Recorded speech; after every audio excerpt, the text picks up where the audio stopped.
We have another birthday greetings request today, September 6.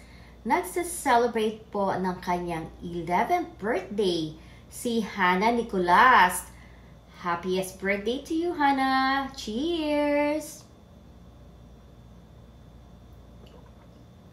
Siya po ay anak ni Annalyn Nicolas, isang content creator dito sa Meta.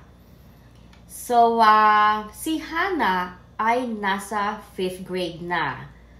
At sana, katulad ng parati kong sinasabi sa mga bata, mag-aaral mabuti. Yan ang pinaka-importante sa lahat.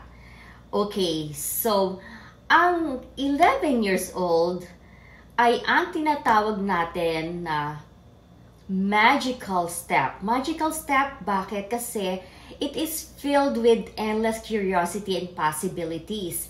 Yan yung mga age na talaga namang napaka-curious nila sa lahat ng bagay, matanong sila, at halos lahat ay gusto nilang matutunan.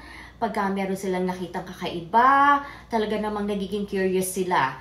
So, turning 11 talaga is a magical step forward. At yan ang tinatawag na double digits. Kaya maswerte. Double digits. Bakit double digits? Kasi nga 11, which is 1 and 1. Diba? Okay, so, alam mo ba, mahal na mahal ka na iyong mga magulang? Siyempre, minsan ang mga magulang hindi nila na ipapakita ang kanilang pagmamahal sa mga anak nila. Minsan, meron ding mga magulang na hindi talaga showy. Pero, ang totoo, ang mga magulang talaga ay ang magdadala sa iyo sa magandang kinabukasan mo. Kaya sila ay talagang nagsisikap para ikaw ay makapag-aral dahil gusto nila na magkaroon ka ng magandang kinabukasan. Okay, so grade 5. Okay, nandyan na yung mga pumuporma sa mga magagandang dalaginding. Hanggat maaari, huwag munang magpapaligaw. Okay, this is actually not the time sa mga ganyan.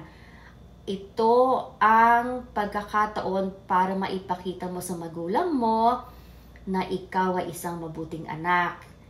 Mag-aral kang mabuti. Ang mga paghihirap ng magulang sana ay maipakita ng mga anak na katulad mo na alam ko namang mabait ka, ang kanilang pagmamahal sa pamamagitan ng pag-aaral mabuti. Dahil yan ang magbibigay sa iyo sa iyan ang magbibigay sa iyo sa tamang landas at magandang kinabukasan. Okay, so here's to a birthday star shining brightly at 11. Happiest birthday to you, Hannah Nicolas, and God bless you.